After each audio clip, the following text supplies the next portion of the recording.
আসসালামু আলাইকুম রহমতুল্লাহি ওয়াবারাকাতুহু।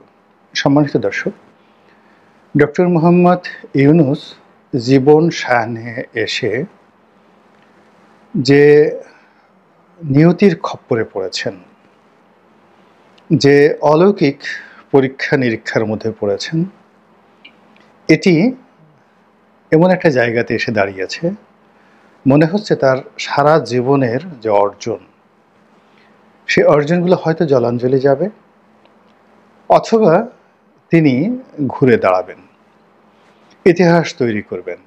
এমন এক ইতিহাস, দুর্নিবার সে ইতিহাস, যা এই বঙ্গে কখনো হয়নি।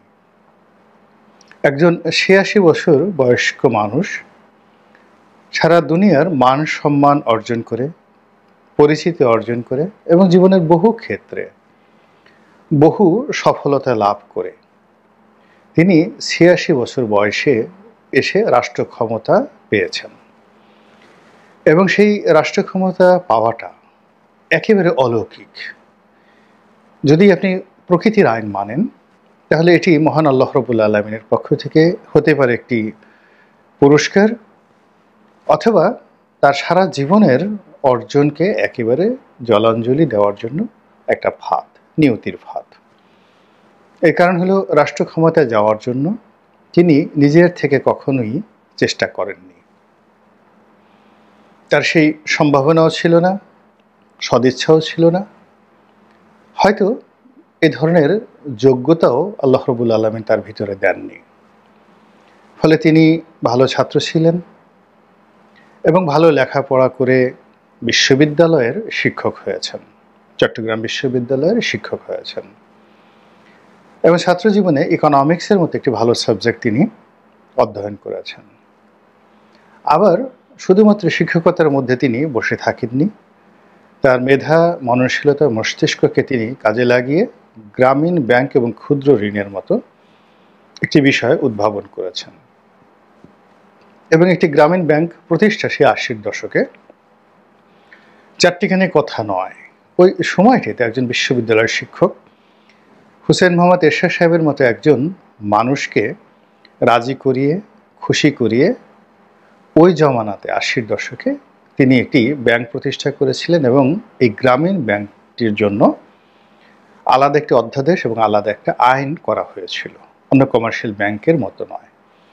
তো এই কাজগুলো খুব স্বাভাবিক ছিল না।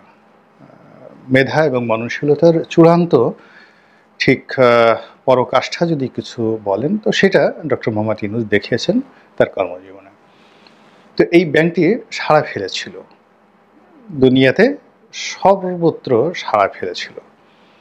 তিনি বাংলাদেশের রাষ্ট্র ক্ষমতা এবং বিশ্বের বহু দেশের রাষ্ট্র ক্ষমতাকে ব্যবহার করে তিনি একেবারে রাজনীতিবিদদের অন্দর মহলে ঢুকে গিয়েছেন এবং প্রায় সব ক্ষেত্রে তিনি ছক্কা মেরেছেন। সেটা হোয়াইট হাউস বলেন, বাকিংহাম প্যালেস বলেন, বা এলিসি প্রাসাদ মানে ফ্রান্সের, সব জায়গাতে তিনি ছক্কা মেরেছেন। তিনি ছক্কা মেরেছেন ব্যবসা বাণিজ্যে, ছক্কা মেরেছেন নোবেল পুরস্কার পাওয়ার ক্ষেত্রে, বিশ্ব মিডিয়ার দৃষ্টি আকর্ষণের ক্ষেত্রে, এবং অন্যান্য যারা নোবেল লরিয়েট রয়েছেন তাদেরকে একটা প্ল্যাটফর্মে এনে তার পক্ষে কথা বলার জন্য তিনি যে নজির স্থাপন করেছেন, এটি দ্বিতীয় কোনো ব্যক্তি পৃথিবীতে করতে পারেননি। দেয়ার আর ম্যানি নোবেল লরিয়েট। আমরা কয়জনকে জানি ইতিহাসে, সাহিত্যে, শিল্প, সংস্কৃতিতে, পাঠ্যপুস্তকে কয়জন নোবেল লরিয়েটের নাম লেখা আছে? খুব অল্প। তার মধ্যে ডক্টর মোহাম্মদ ইউনুস প্রধানতম। তো এই মানুষটি সব কিছু চেয়েছেন, কিন্তু রাষ্ট্র ক্ষমতা সম্পর্কে তার হয়তো দূর থেকে কামনা থাকতে পারে, বাসনা থাকতে পারে, লালসা থাকতে পারে। এবং তিনি ১১ সময় একবার চেষ্টাও করেছিলেন, এবং আমার বিশ্বাস যে লোকজন তাকে প্রলুব্ধ করেছিল রাজনৈতিক দল গঠন করা, সংগঠন করা, রাষ্ট্র ক্ষমতা দখল করা বা যাওয়া, পরিচালনা করা। এটা তার যে কর্পোরেট লাইফ বা গ্রামীণ ব্যাংকে যারা তার একান্ত আপনজন ছিলেন বা আছেন, যাদের সঙ্গে শত্রুতা হয়েছে বা যাদের সঙ্গে মিত্রতা রয়েছে, তারা সবাই জানেন যে তিনি সিদ্ধান্ত গ্রহণ করার ক্ষেত্রে এতটা, যাকে বলা হয়, নেতিবাচক বলবো না ইতিবাচক বলবো, মানে তার সিদ্ধান্তের বাইরে একটা উফ শব্দ করা যাবে না।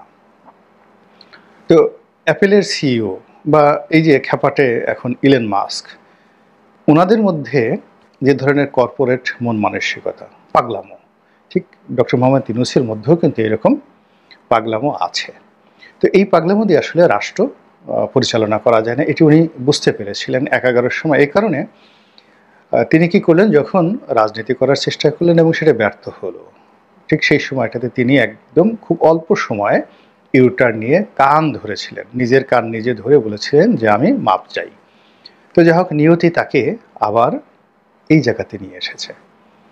কেন নিয়ে এসেছে, কী কারণে নিয়ে এসেছে, এটা আল্লাহ রাব্বুল আলামিন ভালো জানেন। আমরা বাইরে থেকে যোগ বিয়োগ করে যেটা বুঝতে পারি সেটা হলো তিনি নিয়তির খপ্পরে পড়ে গিয়েছেন।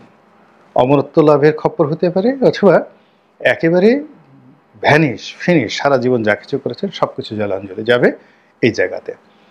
এখন তিনি যেদিন ক্ষমতা গ্রহণ করলেন সেই দিন থেকেই গ্রহ নক্ষত্র, চন্দ্র সূর্য তারকারাজি, বিশ্ব ব্রহ্মাণ্ডের যা কিছু মানুষের গতিবিধি নিয়ন্ত্রণ করে, প্রায় সব কিছুই তার বিরুদ্ধে চলে গেছে। তিনি ক্ষমতা গ্রহণ করার পর একটার পর একটা বন্যা, একটার পর একটা কালবৈশাখী তো না, মানে যাকে বলা হয় জলোচ্ছ্বাস, তারপর নানা রকম প্রাকৃতিক বিপর্যয়, যা কিনা এই অর্থনীতিকে তছনছ করে দিয়েছে। এরপর অনেকগুলো ঘটনা ঘটেছে বিশ্ববিদ্যালয়ে, রাজনীতিতে, ব্যাংকে, শেয়ার মার্কেটে, যেগুলো এখন আসছে না, কিন্তু এমন অনেক ঘটনা ঘটেছে যা কিনা তার সঙ্গে যায় না। আমরা তাকে ঠিক সেই রাজপুত্রের, কল্পনার যে রাজপুত্র, তাকে ঠিক সেইভাবে, মানে তিনি তো ডেনমার্কের খুব প্রিয় একজন মানুষ, নরওয়েরও খুব প্রিয় মানুষ। এর কারণ হলো টেলিনর যে কোম্পানিটি, এটি স্ক্যান্ডিনেভিয়ান কান্ট্রিগুলোতে খুব নাম করা একটা কোম্পানি, এবং তিনি সেই গ্রামীণ ফোন যে করেছেন টেলিনরের সঙ্গে সংযুক্ত করে। তো সেই ডেনমার্কের একজন খুব বিখ্যাত লেখক আছেন, হ্যান্স ক্রিশ্চিয়ান অ্যান্ডারসেন। সারা দুনিয়াতে তাকে বলা হয় রূপকথার রাজা। অসাধারণভাবে তিনি রূপকথা শোনাতে পারেন। তো সেই অ্যান্ডারসেনের যে রূপকথা, সেই রূপকথায় তিনি যেভাবে নায়কদেরকে, রাজকুমারদেরকে, রাজাদেরকে বিশেষায়িত করেন, তরুণদের, বালকদের, মানে যারা গল্প শুনতে পছন্দ করে তাদের মনে ঠিক অনুরূপভাবে আমরা ডক্টর মোহাম্মদ ইউনূসকে ওভাবেই যাকে বলা হয় তোয়াজ এবং তাজিম করে আসছিলাম। তো এর কারণে কি হলো যে এই গত 3 মাসে আমাদের জাতীয় জীবনে এমন কিছু ঘটনাগুলো ঘটেছে, যেটা কিছু প্রকাশিত হচ্ছে, বাকিটা প্রকাশিত হচ্ছে না, আগামীতে হবে, যেগুলো আসলে ওনাকে ঘিরে আমাদের যে আবেগ সেটার সঙ্গে যায় না, কিন্তু ঘটনাগুলো ঘটেছে। এরপরে দেখুন তার সঙ্গে কত ভালো সম্পর্ক ছিল বাইডেন প্রশাসনের। আমরা সবাই ধারণা করতাম যে তিনি এটা আনবেন আমেরিকা থেকে, ওটা আনবেন, এবং তার সঙ্গে আমেরিকার একটা ব্ল্যাঙ্ক চেক রয়েছে। কোনো সামরিক শক্তি, ইন্ডিয়া থেকে শুরু করে কেউ ডক্টর মোহাম্মদ ইউনূসকে ঘাটাতে পারবেন না। তো সেখানে দেখা গেল সেই নির্বাচনে ডেমোক্র্যাটদের পরাজয় হলো, এবং ডোনাল্ড ট্রাম্প নামক একজন খ্যাপাটে, পাগলাটে, অসাধারণ মেধাবী এবং অসাধারণ সফল জেদি একজন মানুষ, তিনি আমেরিকা রাষ্ট্র ক্ষমতায় আসলেন, যার সঙ্গে ডক্টর ইউনূসের কোনো কালই ভালো সম্পর্ক ছিল না। এবং আমরা এই যাবৎকালে যতটুকু জানতে পেরেছি যে তার সঙ্গে অনেকটা দা কুমড়ার সম্পর্ক। তো সেই সম্পর্কের প্রেক্ষিতে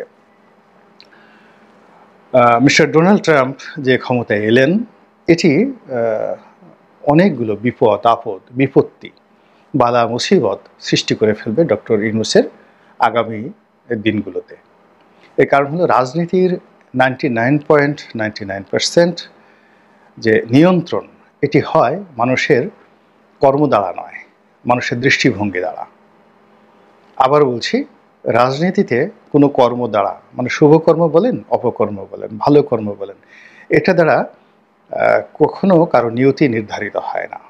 অনেক অপদার্থ স্বৈরাচারী বাদশাহ 50 বছর রাজত্ব করেছেন এবং অনেক বিখ্যাত রাজা 5 বছর চালাতে পারেনি। যেমন উমর ইবনুল আব্দুল আজিজ, উমর ইবনে আব্দুল আজিজ, যাকে দ্বিতীয় ওমর বলা হয়, এবং মানবজাতির ইতিহাসে এত কল্যাণকর বাদশাহ পয়দা হয়নি। কিন্তু তিনি উমাইয়া খেলাফতকে টেনে নিতে পারেননি। 4 বছর বা 5 বছরের মাথায় তাকে হত্যা করা হয়েছিল বিষ প্রয়োগ করে। তো এরকম আবার মোহাম্মদ বিন তুগলকের মতো পাগলাটে খ্যাপাটে রাজা, আইভান দ্য টেরিবলের মতো বাজে অসভ্য রাজা বহু বছর রাজত্ব করে গেছে নির্বিবাদে, এবং মারাও গেছে নির্বিবাদে। তো যাই হোক, এই যে রাজনীতি, সেটা হলো জনগণ আপনার সম্পর্কে কি ধারণা পোষণ করে, আপনি কি করতে পারেন, কি করেন, তারপর আপনি জনগণকে কতটা ভালোবাসেন, এটা বড় ব্যাপার নয়। জনগণ আপনাকে নিয়ে কি চিন্তা করে, আপনার সম্পর্কে কি ধারণা করে, এটার উপরে রাজনীতির 99.99 ভাগ আপনার যে গন্তব্য, ভবিষ্যৎ, পরিণতি নির্ভর করে। তো এখন ডক্টর মোহাম্মদ ইউনূস সম্পর্কে আমাদের যে ধারণা, সেটা ছিল যে পশ্চিমাদের সঙ্গে তার একটা বিশাল সম্পর্ক, যেটি এই ট্রাম্পের বিজয়ের মাধ্যমে এই ধারণাটা পাল্টে গেল। 2 নম্বর হলো যে তার যারা প্রতিপক্ষ, তারা সুসংগঠিত এবং সংখ্যায় বিপুল, তারা বহু সুকর্ম এবং কুকর্মে অভ্যস্ত এবং অভিজ্ঞ, এবং তারা জানে, দীর্ঘদিন ধরে তারা জানে কিভাবে সম্মানিত লোকদেরকে বেইজ্জতি করতে হয়। খুব ভালো করে তারা জানে কি করে রাষ্ট্র ক্ষমতায় যেতে হয় এবং কি করে রাষ্ট্র ক্ষমতা থেকে টেনে হেসড়ে নামাতে হয়। এই কৌশলগুলো তারা খুব জানে।